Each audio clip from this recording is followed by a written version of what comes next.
e puxar aqui. Espera aí.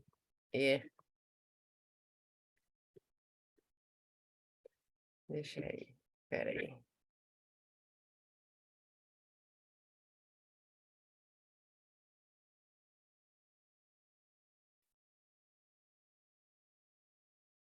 Então tá. Então, né, não sei se vocês lembram dessa parte aqui, que é a parte da base do sistema imunológico, né? Que a gente divide, na verdade, entre o inato e o adaptativo. O inato, ele realmente é o primeiro sistema imunológico que a gente tem. Então, quando a gente nasce, só o que a gente tem é o sistema imunológico. Demora meses, na verdade, para o adaptativo se formar, né? Então, por isso que, como se fala, ai, meu Deus, como se fala? Ai, meu Deus, esqueci, para a mãe dar breastfeeding. Nossa, esqueci como é que fala. Amamentar a criança, né? É muito importante porque passa vários anticorpos da mãe para o filho. Então, na verdade, o sistema inato ele é formado da pele, né? Que é a primeira barreira que a gente tem de coisas imunológicas, é a pele. Aí eles têm os fagócitos, as células dendríticas, uma célula especial que se chama Natural Killer Cells e os complementos. Quando a gente começa uma infecção ou alguma bactéria entra, o sistema inato ele começa a trabalhar em menos de 6 horas, né? Então ele é muito rápido, vamos ao ataque, ele reconhece, ele vai, ele mata, ele faz tudo em 6 horas. Ele é muito, muito efetivo. O adaptativo demora de 12 a 7 dias para formar uma resposta que, na verdade, é muito específica ao vírus ou à bactéria que a gente tem, né? Então, por isso que demora, não é uma coisa assim, vamos para ataque, eu não sei o que eu estou atacando, mas vou atacar de qualquer maneira. Aí depois há uma comunicação entre o inato e o adaptativo, e aí o adaptativo vai pensar, vai lá ver se tem alguma memória de uma coisa similar para fazer a resposta específica, né? Então, no adaptativo, você tem duas células, a B e a T, né? Então, a B é o linfócito B e ela faz o que a gente fala, que a gente chama aqui de plasma cells, né? As células plasmas. E as células plasmas realmente são as que formam os anticorpos. Em reumatologia, são esses anticorpos, na verdade, que fazem as células B que causam todas as nossas doenças, né? Então, é uma célula B que ficou doidinha, em vez de fazer anticorpo para matar bactéria e vírus, ela começa a atacar o corpo. Então, a célula B, na área de reumatologia, principalmente na farmacologia, ela é extremamente importante, porque é um target muito grande para as nossas medicações. Aí existem as células T, né? E as células T, elas demoram também, ela é realmente o comandante, ela é o general de tudo, ela que comanda B e ela que comanda tudo, na verdade. Então, a resposta dela é ainda mais longa, né? Como eu falei, de 1 a 7 dias. Então, o que acontece, tipo assim, essa Natural Killer Cells, essas células dendríticas, elas se transformam no que a gente chama de APC, e elas apresentam esse vírus ou essa bactéria para a célula T. E aí a célula T que orquestra a resposta inteira do sistema imunológico. Então, é essa comunicação dessas duas células com a célula T que fazem.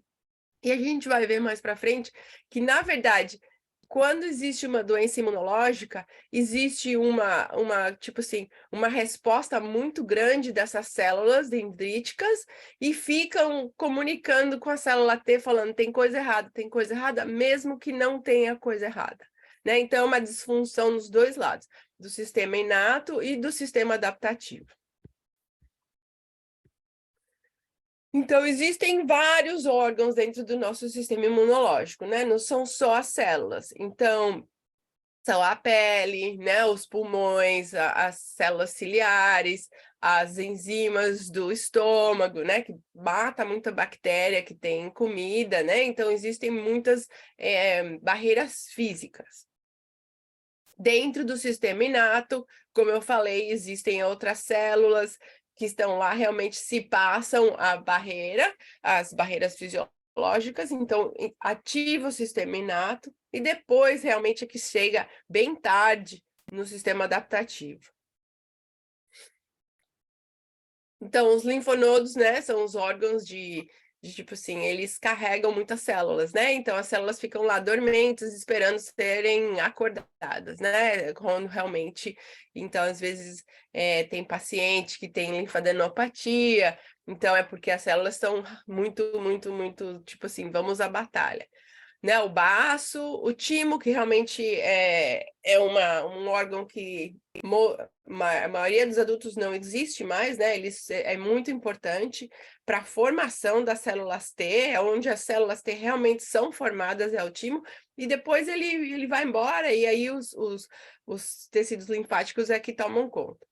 Aí tem o bone marrow, que é onde é realmente a formação, né? Onde se fazem as células, e da bone marrow ela se espalha, né?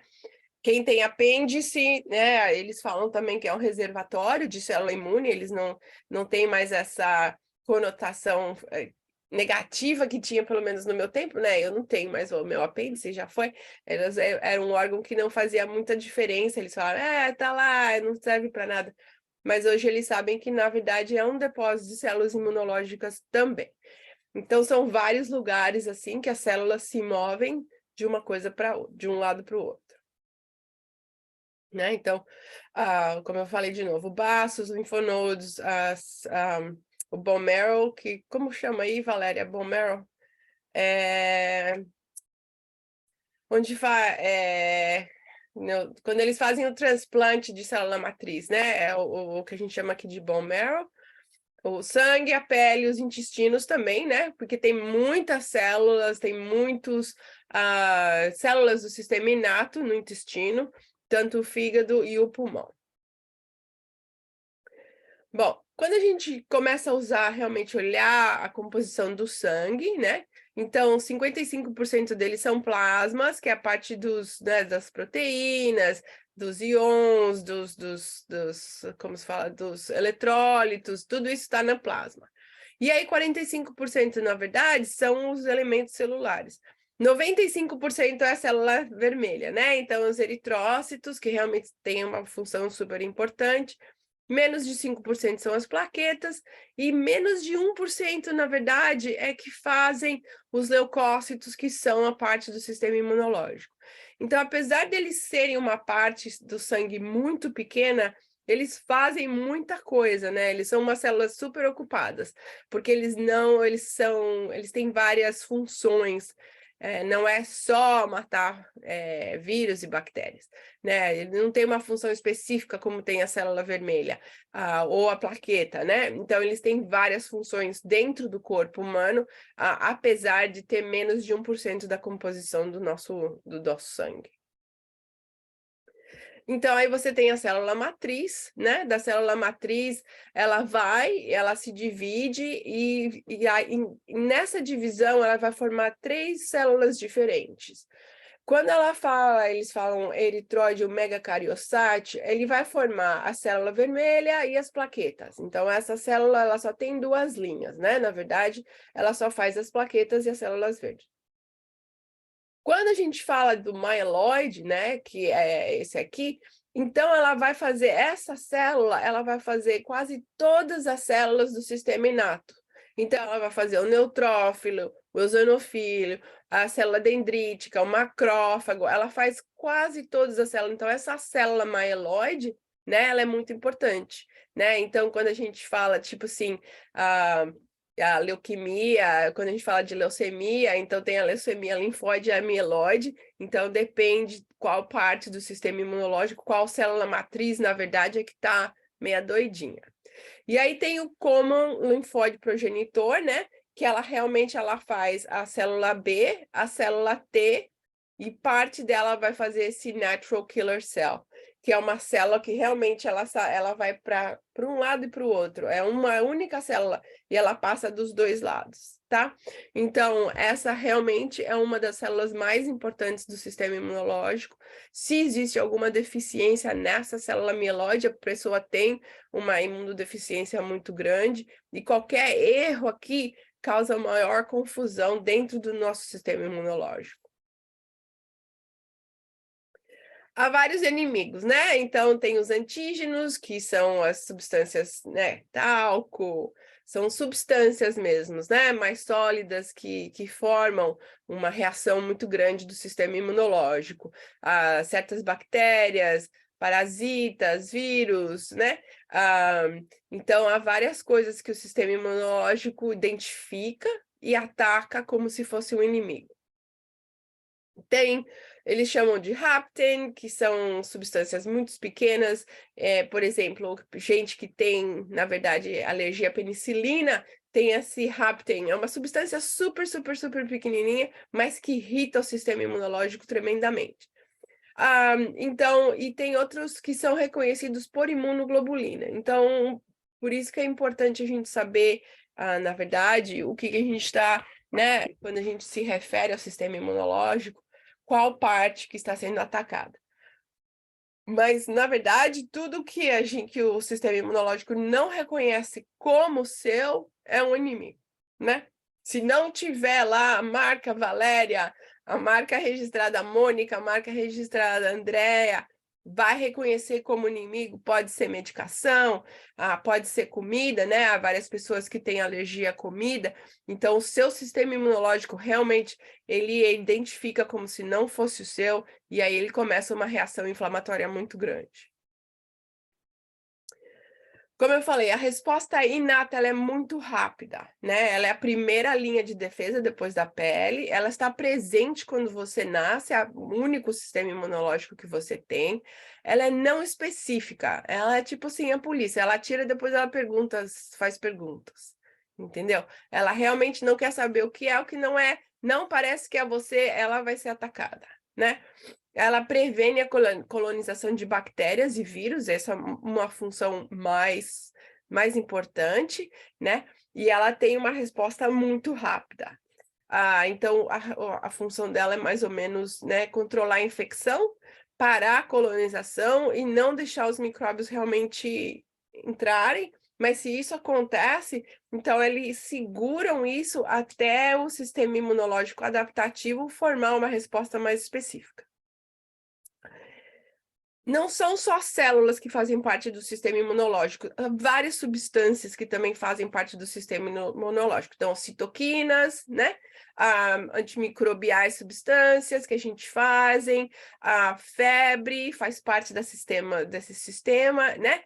E essa atividade fagocítica, que realmente é de comer todas essas bactérias e vírus, e aí resolver o que vai fazer com esse.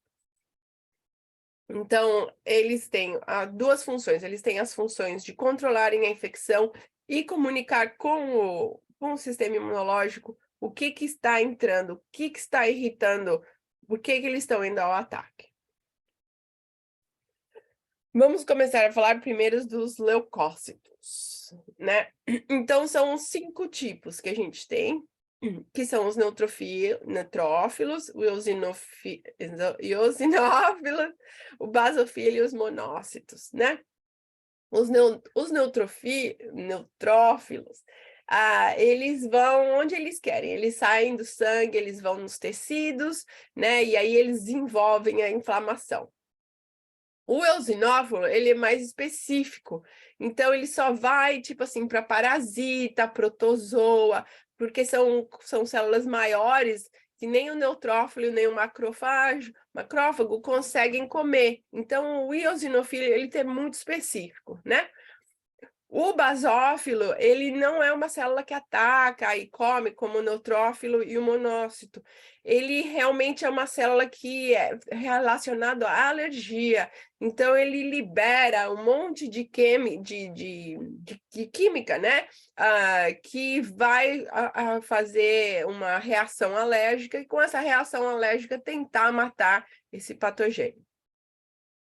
O monócito, ele é super importante na reumatologia. Ele é uma célula muito especial para a gente. Porque eles saem do bone marrow, né? E aí eles vão para o sangue. E aí, quando eles saem do sangue e entram no tecidos, eles se transformam em uma outra célula, que é o macrófago.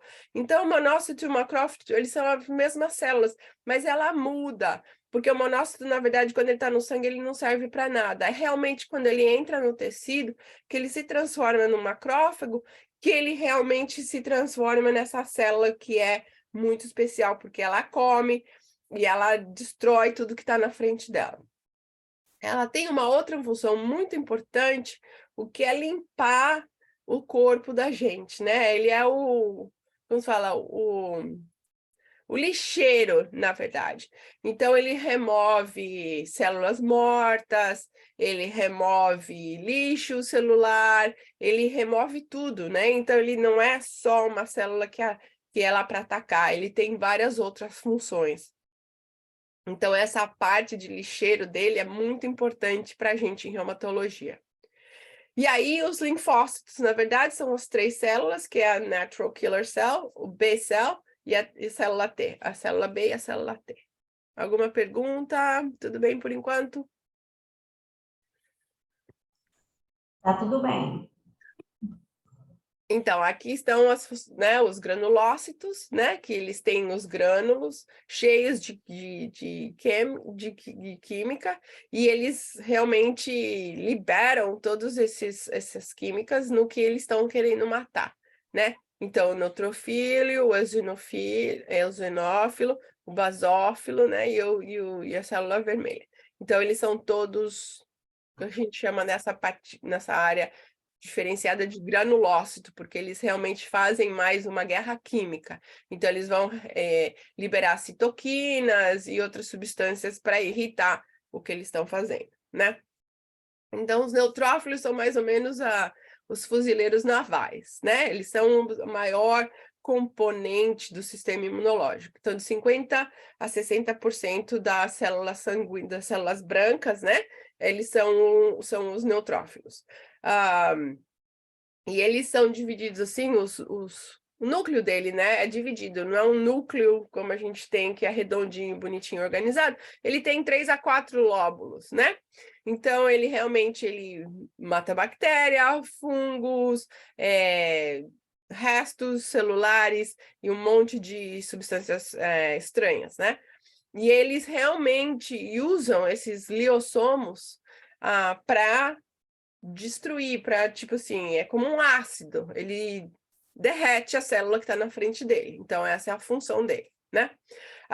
Ele vive mais ou menos 4 a 5 dias, então não é uma célula que dura muito, né? Então, o bone marrow está sempre trabalhando, sempre fazendo mais neutrófilos, e coisas que causam ele a vir assim, mais atacado é a epinefrina, né? Então, aquela reação de vamos à luta, né, de estresse, exercícios e esteroide, né? Realmente, quando a gente dá muita cortisona ou prednisona para o paciente, você vê quando você faz o exame de sangue que o número de neutrófilos ele sobe, porque ele vem para o sangue, ele sai do tecido e vem para a corrente sanguínea, né? Então, a gente vê, isso é uma resposta normal, uma resposta que a gente espera quando a gente dá muita cortisona para o paciente. Então, se existe endotoxinas ou micróbios, então aí realmente é porque eles estão atacando os micróbios, então existe o neutrófilo baixo. Então, quando às vezes as pessoas têm uma infecção, você vê o número de neutrófilo baixa, e existe uma reação oposta, porque eles estão morrendo, né? Na verdade, por causa da infecção. Eles matam, alguns vivem, alguns morrem. É uma batalha. Os monócitos, na verdade, eles são a maior das células de todos, dessa parte do inato, né? Eles só vivem de 1 a 3 dias, mas diferente do neutrófilo, que mesmo no tecido vive há 4 a 5, eles ficam no tecido por muitos anos. Quando eles saem da corrente sanguínea e entram no tecido, eles podem ficar 1 dia, 5 anos, 10 anos, 20 anos. Eles não têm eles não morrem, né? Então eles ficam lá, o que é um problema na reumatologia, porque se esse macrófago tá fazendo besteira, se ele tá causando inflamação, ele tá lá e tá vindo por ano, ele não vai morrer. Então é por isso que tem essa continuação dessa resposta inflamatória nas doenças reumáticas, porque o macrófago, na verdade, no tecido, ele não morre, né? E ele também, ele come muito mais do que o neutrófilo. Então, o negócio dele é comer, comer, comer, comer, comer e destruir, né? Ele é a primeira coisa que é a primeira célula que causa inflamação crônica, né? Mas ele também se transforma nessa célula que vai falar com a célula T. Então, se ele está errado, se ele está fazendo besteira, se ele está causando inflamação, seja essa artrite reumatoide, o que for, e ele fica mostrando para a célula T que existe uma coisa, a célula T vai ativar, entendeu? Apesar da célula estar sabendo, não, esse macrófago está louco, mas porque ele fica constantemente mandando mensagem para a célula T, aí a célula T é ativa, tá? Então, essa é tipo assim, um ciclo das nossas doenças reumatólogas, doenças reumáticas. Dependendo do tecido de onde ele está, o macrófago muda de nome, mas é a mesma célula, né? Então, é o histiócito,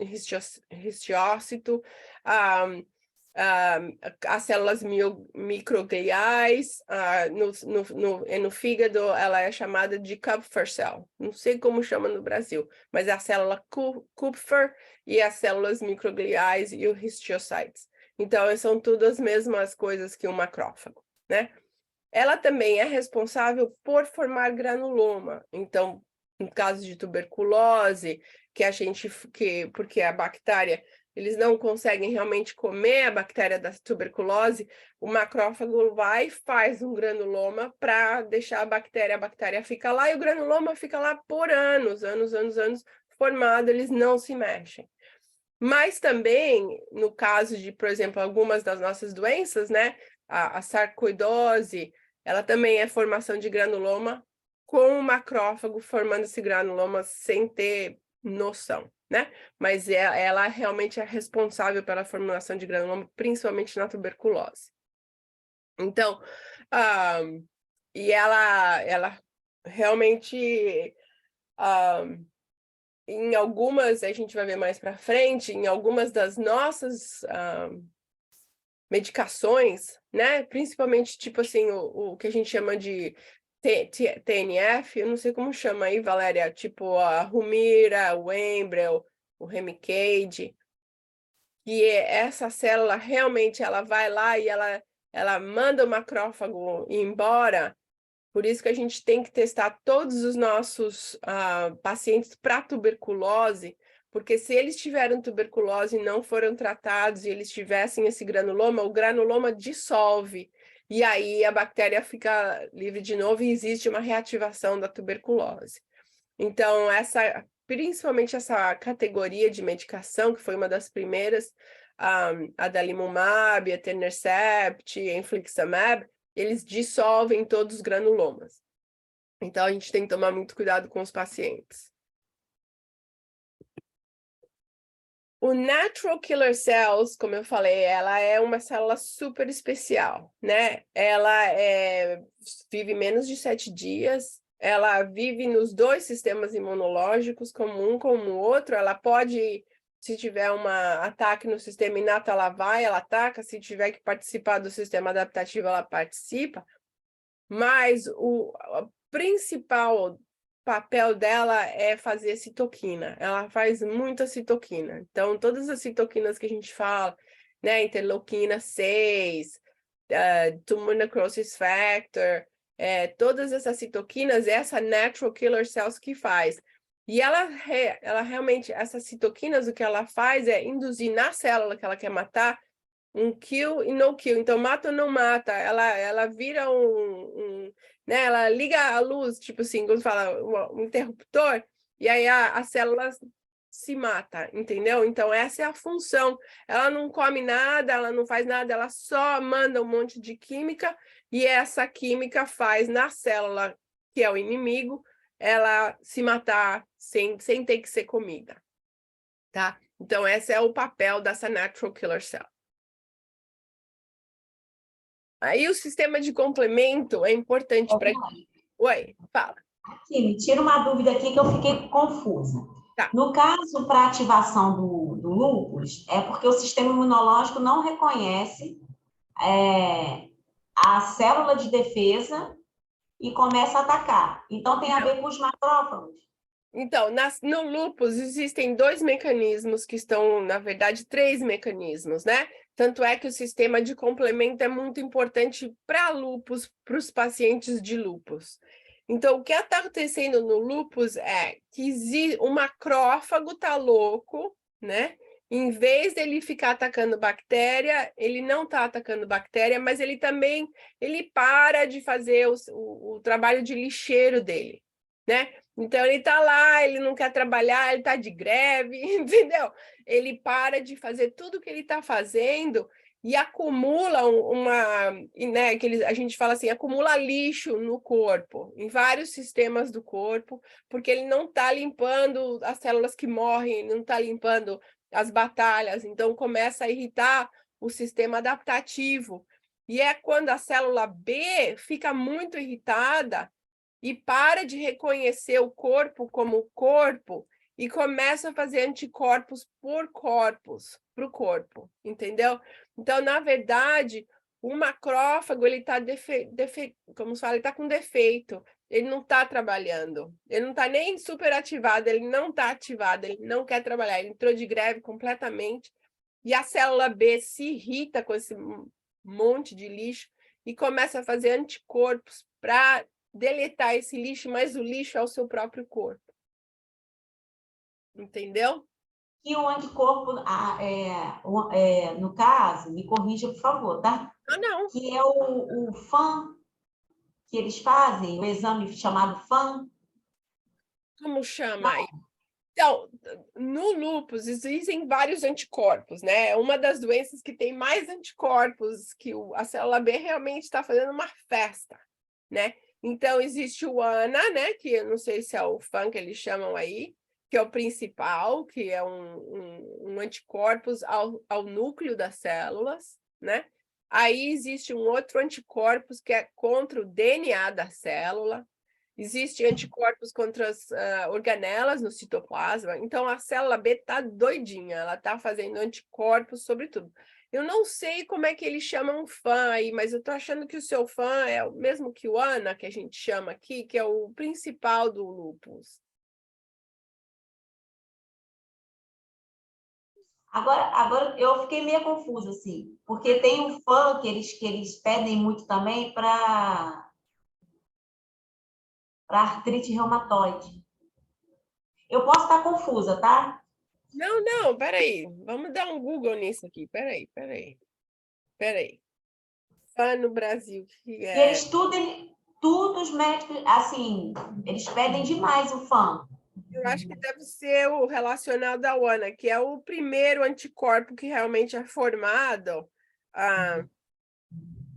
Aí eu já vi várias vezes, já ouvi, presenciei várias vezes eles dizendo que em determinadas situações ele pode dar um falso negativo.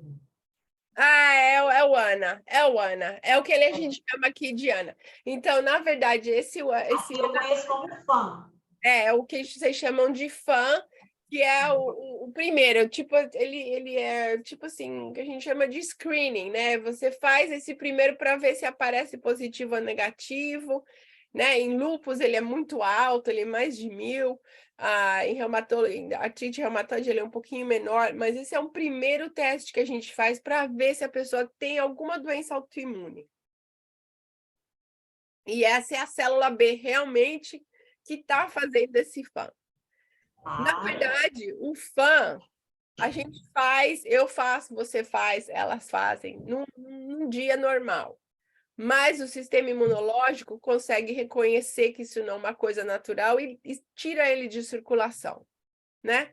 E realmente em pessoas que têm mais uma propensão genética, que a mãe às vezes teve lúpus, alguém da família teve lúpus, ou existe algum tipo assim, um trigger, né? Uma coisa que faz o sistema imunológico realmente doido, aí o FAM começa e aí não para, né?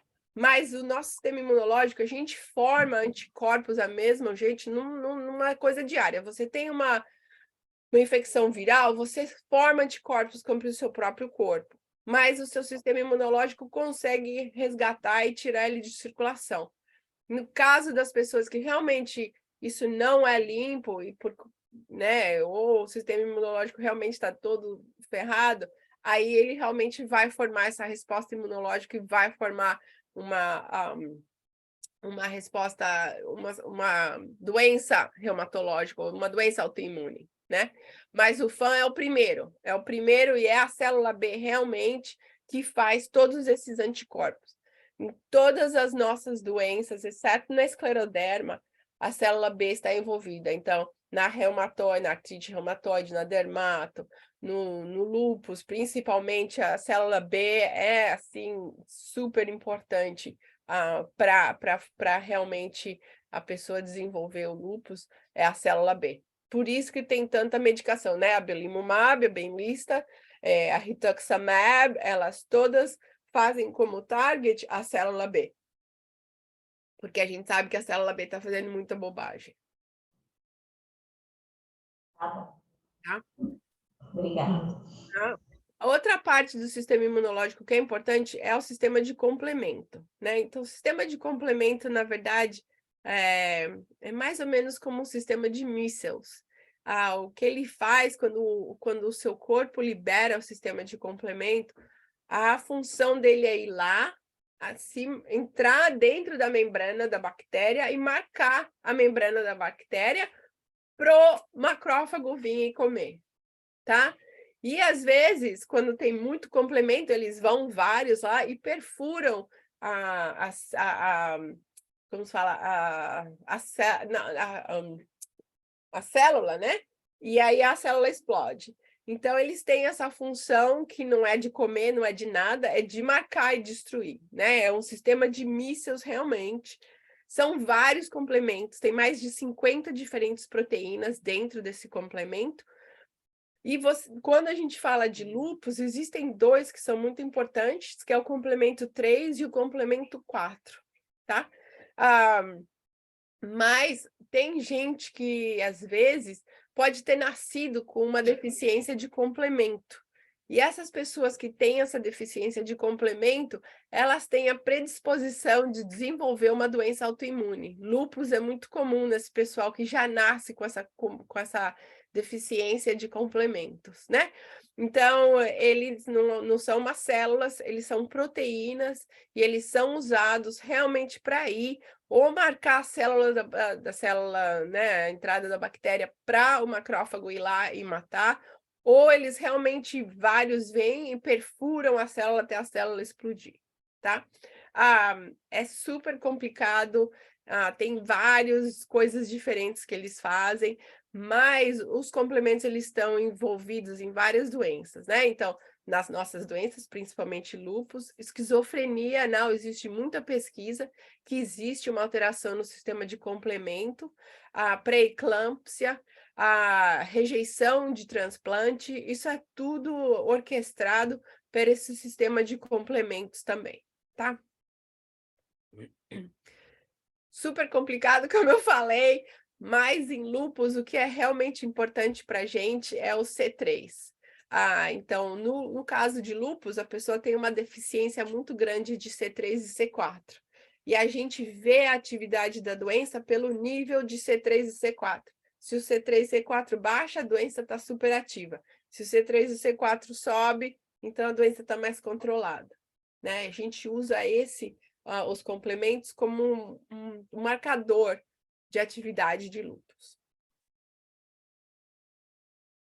Citoquinas em reumatologia deixa todo mundo louco, porque realmente existem muitas, né, que são relacionadas todos os nossos processos de autoimunidade. Então, eles realmente são proteínas, né, e eles estimulam a proliferação ou não das células imunológicas. Então, existem algumas citoquinas que a gente fala que são pró-inflamatórias, então eles causam inflamação, e tem citoquinas que não são pró-inflamatórias, então elas param a inflamação. E dependendo da mistura, o seu sistema imunológico vai para um lado ou para o outro, né? Se existe muita citoquina pró-inflamatória, o sistema imunológico vai para a guerra. Se existe, não, chega, para, aí ele começa a soltar um monte de citoquina que não é pró-inflamatória, e o sistema imunológico vai para o normal, volta ao estado normal, né? São várias, então tem as interleuquinas, os interferões, o fator de tumor necrósico, eu não sei como você chama aí, como vocês chamam aí esse, Valéria? Você repete, como é que é? Porque essa foi o fator de tumor, necrose de tumor, como é que chama? É a infliximab, é o infliximab. É, tudo Interação? Não, na verdade, são formas que as medicações, né? Como se fala? As medicações realmente elas vão e elas bloqueiam as citoquinas, né? Principalmente na infliximab, na golimumab, elas vão e o objeto delas é bloquear esse tumor necrosis factor, aí, que eu não sei como falar em português, mas é uma citoquina muito especial que é relacionada à artrite reumatoide. Então, eles bloqueiam, eles tiram essa citoquina de circulação e eles param a inflamação, entendeu?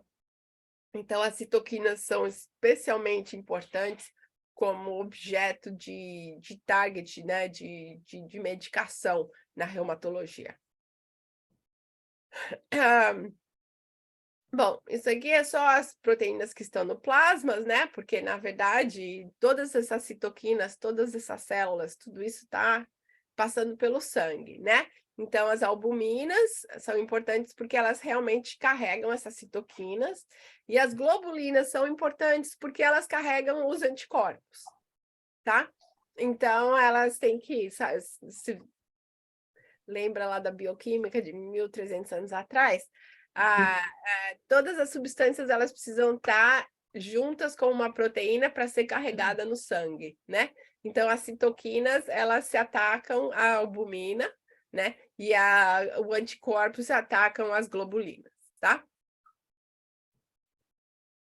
Isso aqui é a zona, para vocês terem uma ideia de quanta citoquina existe no sistema imunológico, e elas são usadas como comunicação entre as células, tá? Então, por exemplo, a célula T, ela recebe citoquina de todo mundo, né? Então, todo mundo, todas as células se comunicam, e cada célula, ela passa uma citoquina diferente. Então, quando o macrófago fala com a célula T, ele vai fazer interleuquina 1, interleuquina 10, o TNF, o interferon, né? Quando a célula B e a célula T se comunicam, eles usam outras citoquinas, né? Então, essa constante comunicação de inflamação e não inflamação entre as células do sistema imunológico que causam essa regulação do sistema imunológico. Se o macrófago tá louco e tá falando, vai, ele começa a passar muita citoquina para a célula T, e ele fica falando, tem coisa errada, e a célula T manda a resposta para a célula B, vai lá e vê o que está acontecendo, entendeu? Então, é um círculo, e realmente, em reumatologia, muito foco, porque a gente não quer matar realmente a célula, né? A gente quer parar essa comunicação. Então, o foco das medicações realmente são parar essa comunicação de citoquinas pró-inflamatórias, né? Então, existe muita medicação, por exemplo, tem a interleuquina 6, que é Actemra, né? Não sei se vocês dão, acho que é porque é uma bem velhinha, é mais usada em artrite reumatoide. A primeira que saiu era uma interleuquina 1, que era anakinra, então tem vários, né, tipo assim, targets que são realmente citoquinas. Nos tipos de medicação, a única que realmente mata a célula é a rituximab, né? É o Rituxan, porque ela realmente mata a célula B. Ela é a única que vai, mas a Citoxan também, porque ela mata a célula B e a célula T, né? Então, elas são citotóxicas, que a gente chama, são duas medicações que são citotóxicas. Então, quando você dá essas medicações para o paciente, você já está, tipo assim, atacando aquele sistema adaptativo, você está causando uma imunossupressão muito maior, mas é porque você não tem outra alternativa, né? Principalmente em casos de nefrite, de lúpus, que o lúpus está causando inflamação no sangue, você precisa parar, não tem como, aí você realmente vai e ataca a célula em vez de parar todo esse movimento de citoquina, né? Então, esses são as duas coisas que as nossas medicações fazem. Ou eles atacam a célula, ou eles atacam a citoquina. Como eu falei, as funções das citoquinas, né? Ela é pró-inflamatória, ela é anti-inflamatória, ou ela causa morte de célula. Um dos grandes problemas que a gente teve no começo, principalmente com a infliximab, é porque ela vai atrás desse tumor necrosis factor, que na verdade é uma citoquina que é usada uma defesa natural do corpo contra o câncer. Então, quando as células inflamatórias veem uma célula cancerígena, elas mandam esse tumor necrosis factor para matar a célula cancerígena. Quando a gente dá as nossas medicações, a gente para, né, essa atividade natural das células de ir atrás de câncer. Então, existia uma preocupação muito grande que a gente ia, tipo assim, a gente vai sarar essa artrite reumatoide, mas agora a gente vai causar um monte de câncer, né? Mas, na verdade, mais de 20 anos depois, a gente não viu nenhum, porque realmente a resposta da medicação é parcial, ela não é completa, ela não acaba com todos esse fator de tumor, necrose de tumor, ela é só parcial. Então, a gente não viu esse aumento em câncer em pessoas que usem a infliximab ou o golimumab. Algumas citoquinas, dependendo, elas podem ser pró-inflamatória e anti-inflamatória. Então, depende da célula que elas estão lá se comunicando. Então, é uma tremenda confusão, né? Então, você pode ver que aqui o tumor necrosis factor está aqui, né? Mas ele também está aqui. Então, ele vai e volta dependendo da célula que ele está realmente se comunicando, tá? Confuso, mas é verdade. Cada citoquina tem, na verdade, um papel importante, né? Então, por exemplo, a interleuquina 6 tem 2 medicações, mas eu não sei se vocês têm elas aí. E a interleuquina 6, ela faz muita coisa. Ela trabalha mais ou menos dentro do fígado, né? Então, ela corta muito a inflamação que sai do fígado. E ela também, tipo assim, ela causa, por exemplo, quando a gente fala de inflamação e a gente mede o nível de sedimentação, isso é tudo produzido pelo fígado, né? Então, essa interleuquina 6, ela bloqueia essa formação de outras citoquinas de inflamação. Então, são várias, cada uma tem uma coisa diferente, tá? Não, isso tudo é dentro do sistema inato, né? Também usando dentro do sistema adaptativo para se comunicar. A resposta adaptativa, ela é muito mais lenta, ela é muito mais complicada, ela é muito mais, tipo assim, alto nível, ela é muito específica, né? Então, para ativar a resposta adaptativa, o sistema inato tem que ir apresentar o antígeno para a célula T, e aí a célula T vai resolver o que fazer com isso, né? E no meio tempo, o sistema inato está lá fazendo a batalha, tá? Mas o sistema adaptativo é muito mais devagar. Ele tem a resposta, dois tipos de respostas que a gente chama. A humoral, que é a de anticorpos, e a celular, que é as células T, tá? Então, a célula B, ela é muito mais envolvida em matar bactérias, micróbios e toxinas, enquanto a célula T, ela é mais viada a matar vírus, tá? Porque realmente, se você pensa na estrutura do vírus, um anticorpo não vai fazer muita coisa a não ser marcar, porque ele tem aquela cápsula, né? Então, ele realmente precisa de uma célula para lá e matar ele. Então, essa adaptativa, ela é um pouco mais complicada. Ela tem dois tipos de resposta, que é a humoral e a celular. Tudo bem? Então, para fazer a coisa mais complicada, a célula B e a célula T, antes de ir em circulação, elas precisam aprender a reconhecer o que é o seu corpo e o que não é o seu corpo. Quando elas saem da célula matriz, da célula óssea, elas não sabem nada, elas são células imaturas, então elas não sabem o que elas têm que matar, o que elas não têm que matar, elas sabem que elas têm que matar alguma coisa, mas não sabem nada. Então, na verdade, elas ficam nos linfonodos, né? Aprendendo a reconhecer o que é o seu e o que não é o seu. Se, depois de várias tentativas, ela não consegue reconhecer o que é o seu, o que não é o seu certinho, ela é destruída. Ela não sai em circulação.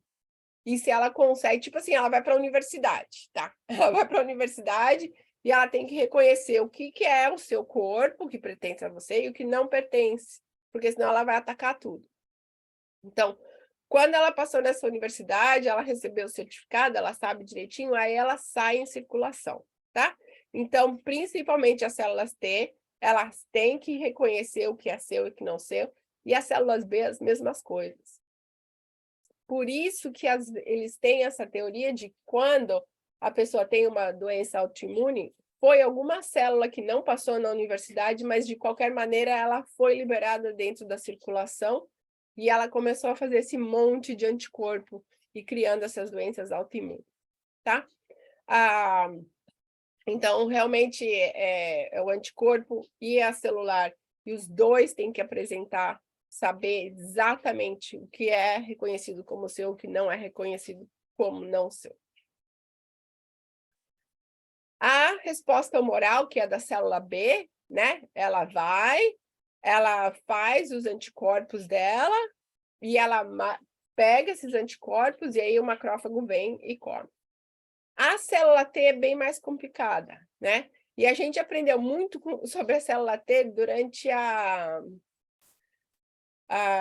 como se fala, a epidemia do AIDS, né? Porque aí a gente reconheceu que existem, na verdade, vários tipos de célula T, não é só uma célula, ela tem várias coisas. Então, a célula T, na verdade, deixa eu te falar, voltar aqui para a célula, cadê a minha célula T? Então, ela tem várias, ela tem a helper T cell, né? Que é a que reconhece que o macrófago vai e fala, ó, é isso que eu estou matando. Essa é a helper T cell. E aí ela vai formar, orquestrar o resto da resposta. Existe a célula T cell citotóxica, que é a célula CD8, né? E ela também, ela vai lá e ela mesmo come, mata e destrói coisas. E aí existe a célula T regulatória, e a célula T regulatória, ela equipara o sistema inflamatório, tá? A regulatória é a que faz a paz. Então, ela diminui o número de citoquinas, ela vai lá, ela fala assim, ó, acabou, tá tudo bem, já tá tudo morto, vamos parar, tá? Então, essa regulatória, ela é extremamente importante, porque na doença autoimune ela não está funcionando. Ela está deixando acontecer sem conseguir parar o sistema imunológico. Na célula B, ela também existe várias células diferentes. Ela começa como ela pré-imatura e amatura, tá? E cada célula B vai ter um diferente marcador, um receptor na membrana, e vai ter diferentes funções. Mas ela sai daqui do bone marrow, ela vai para a circulação, e aí ela vai, no fim, depois que ela é uma célula matura, ela vai se transformar entre uma plasma cell, que é a célula que faz os anticorpos, ou uma célula de memória, tá? A célula de memória, ela é um B-cell que ela já fez alguma coisa e ela já matou alguma coisa, então o sistema imunológico mantém ela por anos, né? Aí é que vem as memórias de vacinas, de outras infecções que você teve na sua vida. Essa célula B de memória é extremamente importante.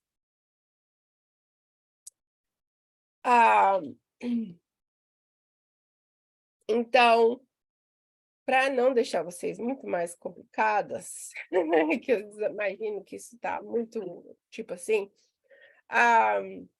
mas, então, a célula B, ela é humoral, ela fabrica anticorpos, tá? Ela se diferencia entre plasmacel e a célula de memória. O que os anticorpos, na verdade, fazem? Eles se grudam na membrana da bactéria, e aí o macrófago vai lá e mata, e eles também ativam o sistema de complemento. Então, isso é tudo a célula B, tá? Voltando, relacionando os dois. E a célula T, ela tem 3 funções. Ela é secretar citoquina com a helper T cell, porque ela realmente é a que vai ativar o sistema imunológico.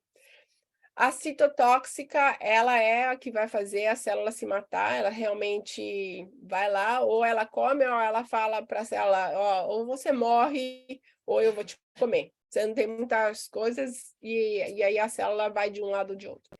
E a regulatória, que é uma das células mais importantes em reumatologia, porque ela é a que para realmente a resposta inflamatória quando a infecção está calma, mas na reumatologia a célula regulatória ela não funciona, tá? Ela é inefetiva. Vamos parar por aqui, porque eu tenho certeza que eu já dei nó na cabeça de muita gente.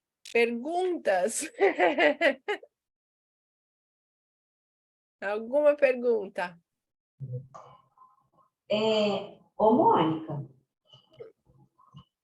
Mônica? Oi, tô aqui. Então, sobre essa questão dessa ativação do lúpus, aqui, eu sei que é por estresse, por fatores ambientais, mas, assim, eu queria entender melhor sobre esse ser humano, essa pessoa, esse indivíduo, com essa predisposição Tá. a esse problema imunológico. Certo. Então, a predisposição, na verdade, ela é genética. No momento que a gente sabe, há mais de 100 genes que estão envolvidos nessa predisposição genética à doença autoimune. O que eles fizeram em 1970, eles realmente não sabiam o que estava acontecendo, se era genético, se não era genético. Então, o que eles fizeram foi, eles começaram a não pesquisar, mas, tipo assim, seguir gêmeos idênticos, onde um desenvolveu uma doença autoimune, e seguiam os 2 gêmeos, um e o outro que não tinha doença autoimune. E até hoje esse estudo ainda está indo, né? O que eles viram no final é que, na verdade, mais ou menos 30% a 40% dos gêmeos, os 2 desenvolveram uma doença autoimune, tá? Então, mais de 70%, o segundo gêmeo não desenvolveu nada, ele não desenvolveu uma doença autoimune, apesar de ser geneticamente idêntico ao gêmeo que já tinha uma doença autoimune. Então, a teoria, no momento, é que você tem essa predisposição, você tem essa carga genética, né? Que faz a célula B ser maluca e não conseguir reconhecer o que é seu, o que é não seu, e faz o seu macrófago não funcionar e parar de funcionar. Mas o seu sistema imunológico consegue, pela célula T regulatória, regular o seu sistema imunológico e manter o sistema imunológico em xeque. Mas, principalmente em lúpus, você precisa, o que eles viram durante esse estudo dos gêmeos, que você precisa de um trigger, você precisa de um evento que vai fazer essa célula T helper perder o controle do sistema imunológico e realmente aí vai embora. Aí o gene toma conta e aí vai todo mundo para a autoimunidade, né? E esse evento, na verdade, pode ser, na mulher pode ser o primeiro período, né? São coisas que afetam o seu sistema imunológico. Exposição ao sol, né? Então, pessoas que vão muito para a praia. Eu tive o caso de uma menina, ela passou o fim de semana inteiro dela na praia, ela voltou e, de repente, ela teve lúpus 2 semanas depois, tá? Então, a gente sabe que a UVA e a UVB atacam o sistema imunológico, né? Então, tem essa exacerbação.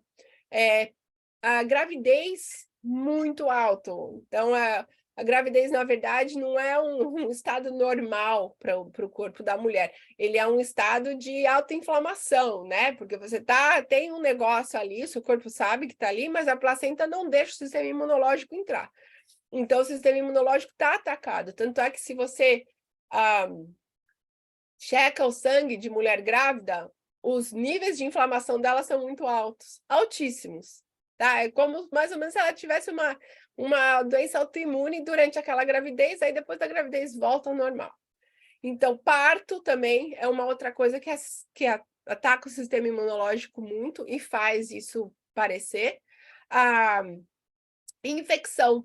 Infecção é número 1.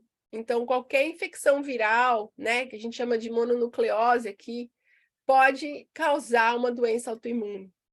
Porque lembra que o vírus, ele precisa da célula T, né? Para realmente matar o vírus. E aí a célula T fica atacada. Então, a teoria concreta é: mulher tem uma chance muito maior de ter uma doença autoimune por causa dos hormônios e por causa da gravidez, tá? Aí você tem essa propensidade genética mesmo, que está no seu gene, que você tem que ter antes de desenvolver uma doença autoimune, e aí você precisa de uma coisa que vai virar o seu sistema imunológico e fazer ir do outro lado. Mas eles sabem que o sistema imunológico tenta todo o tempo parar isso, fazer a célula T helper, mas se a célula, a regulatória não estiver trabalhando, se ela não tiver controle do sistema imunológico, a doença autoimune é certa. Então, são essas 3 coisas, na verdade, que podem causar. Não dizer que homem não tenha, porque homem tem lúpus, né? É raro, mas existem homens com lúpus, mas homens têm muito menos doença autoimune, porque eles não têm estrogênio, e o estrogênio, ele tem essa características de ativar as células B erroneamente. Então, são várias coisas, realmente. A genética, são os hormônios, e aí são 3 coisas. E aí você tem a tempestade perfeita, né? Em que você tem os genéticos, os hormônios, e aí uma coisa que realmente passa o seu sistema imunológico para o lado errado. Não estou te escutando, querida. Você está no mudo. Deixa eu ativar aqui. Foi. Tá ouvindo, Mônica? Então, teve uma certa vez que eu estudei e eu lembro, eu gostei muito dessa parte da imunologia. Uhum. Até, assim, por causa da aula, por causa do tema que eu tive que estudar, eu gostei muito dessa parte. E eu lembro que eu estou me recordando aqui que o sistema imunológico começa, me corrijam, por favor, tá? Que começa a ser desenvolvido no timo. Sim. Não é? Então, o timo, ele tem uma função de criança, né? Como é a célula que ele, na verdade, o timo é onde as células T e as células B são treinadas, tá? Então, quando eu falo para eles vão para a universidade, eles vão para o timo. E é no timo que eles são expostos a bactérias, as células do seu corpo. Para a célula T e a célula B, realmente iniciar essa identificação, tá? Então, na criança, elas ficam no timo, né? Então, elas ficam lá e se tem uma infecção, elas saem, elas também ficam no linfonodos, mas eles realmente são feitos dentro da matriz óssea. Eu acho que é matriz óssea que chama aí, né? Então, as células brancas, tanto as células vermelhas, elas são feitas dentro da matriz óssea. E aí elas vão para a circulação, e da circulação, tanto a célula B e a célula T, elas vão para o timo como criança. Então, no caso, sobre, assim, especificamente do lúpus, poderia, em algum momento, ali no timo, alguma modificação ali genética do timo? Pode ser. Muitos anos atrás, né? Eles tentavam parar a doença autoimune para tirando o timo. Muito, muito, muito lá em 1950, umas coisas assim, né? Tanto é que até hoje, às vezes, eles tiram o baço, né? Porque é um outro ponto. Quando você não tem mais o timo, as células imunes, elas ficam dentro do baço, né? Elas ficam lá esperando o ataque. Então, muito tempo atrás, eles tiravam tanto o timo quanto o baço. Mas não, às vezes resolvia o problema, principalmente quando a pessoa tem aquela trombocitopenia púrpura, né? Trombocitopenia púrpura. Eles tiravam muito o baço e às vezes resolviam e às vezes não resolviam, né? Então, e principalmente em adulto, a gente não tem mais o timo encolhe, né? Ele desaparece porque ele não tem mais uma função. Então, mais antigamente, eles tiravam tanto o timo. Eu tive uma paciente que tem lúpus há muito tempo e ela teve uma timectomia, eles tiraram o timo dela, mas ela continuou com lúpus. Pois é. Eu aqui querendo a cura. Não, mas é uma pergunta válida, tanto é que eles faziam isso, eles realmente achavam que existe uma disfunção dentro do timo e do baço, né? Mas o que eles falam mesmo está no seu gene, está na genética mesmo sua, das suas células, como elas são formadas, né? Então, elas já vêm meio que defectivas, e aí é uma linha de casos, né? Não tá muito certo o seu sistema imunológico. Aí você teve a sorte de nascer mulher. Aí, sei lá, você ficou grávida, estresse. Eu tive uma paciente que falou assim: eu sei exatamente porque eu pedi meu divórcio. Ela falou: foi aí que eu desenvolvi minha doença autoimune, que ela estava super estressada. Então, qualquer forma de estresse, na verdade, ativa o seu sistema imunológico erroneamente, né? Mas é impossível evitar estresse. Não tem como, né? No caso que eu te falei, no caso que eu falei da aula passada, Uhum. assim, aquele tema era muito interessante para mim por causa da minha irmã, e a médica disse para ela que desencadeou pelo estresse. Uhum. Sempre, a gente sabe. E o estresse pode ser qualquer coisa. Estresse familiar. É, Aliás, estresse conjugal. então.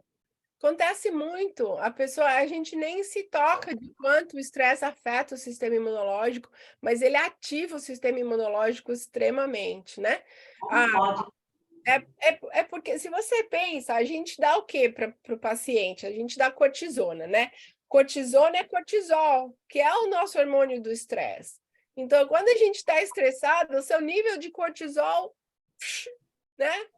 Sobe tremendamente, é uma coisa extremamente alta. E aí, quando a gente dá cortisona, a gente, né, tira o cortisol, porque a adrenal para de fazer isso. Então, existe uma relação muito grande entre o cortisol, que é o nosso sistema de hormônio, e o sistema imunológico. Porque vai com aquela resposta de estresse, de epinefrina, né? Eu vou lutar o dinossauro, sei lá o que você vai fazer, né? Então o teu estresse, e teu corpo inteiro tá lá, incluindo o seu sistema imunológico. Então, o estresse ativa muito, muito, muito, muito.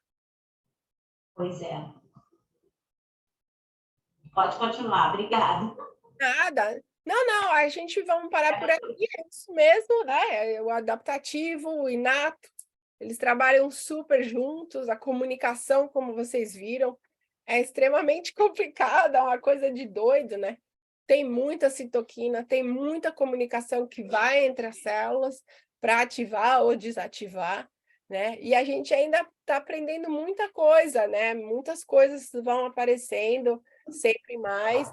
E a gente quando eu aprendi o sistema imunológico, essa natural killer cell nem existia, né? É uma coisa que eu vim aprender anos depois. Então, muito mais citoquinas, muito mais respostas. E toda vez que a gente faz uma medicação, né, que a gente vai lá e a gente para essa citoquina, aí a gente vê a cascada do que acontece quando a gente para também a citoquina, né, que é a imunossupressão, são vários outros efeitos secundários que você causa. Então, a gente tem que usar isso com muita cautela.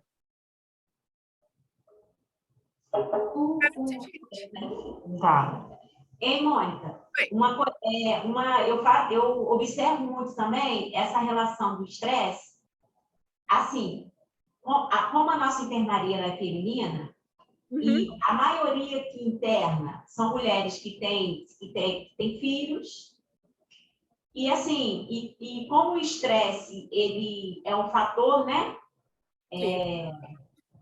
importante, mas essas mulheres, elas têm filhos, elas internam, os filhos ficam em casa, muitas das vezes não tem quem olhe os filhos, muitas das vezes são filhos que são doentes, que têm doenças, e que o suporte desse filho é a mãe, e muitas delas aqui ficam no estresse, porque pelo telefone ela continua gerindo a casa, Sim. as suas residências, os seus filhos, vai para a escola, vai para isso. E eu digo, eu não sei se você lembra, é uma faca de dois gumes. Porque, coitadas, mesmo estando aqui, elas ficam estressadas, porque eu tenho até pena. E assim, eu fico assim pensando, cara, a gente sofre, nós mulheres, é injusto com a gente, porque a gente carrega uma carga em cima da gente de responsabilidade com tudo e com todos. Sim, sim. E o fator social é muito importante, né? Tanto é que existe muita pesquisa, né? Porque tipo assim, o lupus de uma pessoa de média classe para alta é muito diferente de um lupus de uma pessoa que mora na favela, né? Onde é muito mais ativo, onde é muito mais agressivo. E eles não sabem exatamente se é por causa do determinante social, né, do recurso que a pessoa tem, do apoio que a pessoa tem dentro de casa, ou se é uma coisa que é do ambiente, né, alguma coisa assim.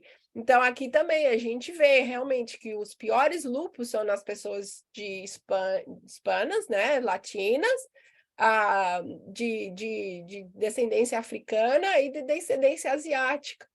E quando você vê um paciente que é branco, um lúpus é muito mais fácil do que um paciente que é de descendência africana, né? Então, mas a gente não sabe se é uma genética ou se é realmente o determinante social de todo o estresse que aquela mãe que não tem marido, ou sei lá, o marido morreu, e ela está sozinha, versus uma pessoa que tem todo o apoio, entendeu?